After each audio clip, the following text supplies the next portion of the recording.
emissions, lower carbon technologies, different ways of doing jobs, and expanding access to parts of the world that are currently really underserved by transport networks. The Airlander is attracting attention among aviation, freight and defence companies as they seek to decarbonise air transport. HAV is now partnering with Britain's biggest defence company, BAE Systems, to explore its use in transporting equipment and surveillance,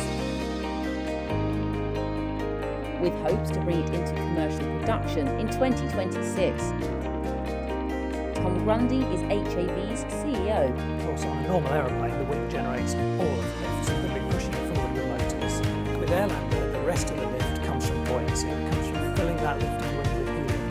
That gives the aeroplane a head start against gravity, and that's what makes it so efficient. Grundy adds that the Airlander can land anywhere flat, including on water, sand and snow. The sorts of journeys that we're talking about here, journeys where either we're using aircraft to go very fast with high emissions, to often cover quite short trips, or the journeys in parts of the world that are really hard to do.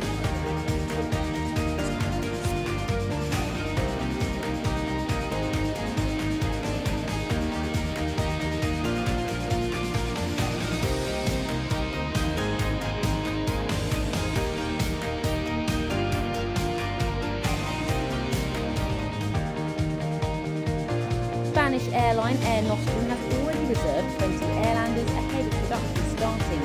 It could use the aircraft to fly the 4-hour journey between Spain and the Balearic Islands. So, how much is it to be a passenger on the Airlander? Grundy expects the cost of a ticket to be competitive versus other modes of transport.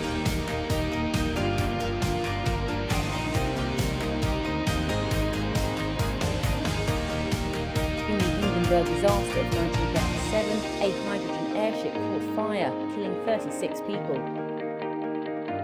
We're getting business, we're getting the economics, we're getting the technology, we're getting the customers. And once you have a system like that that's working, consumers get on board.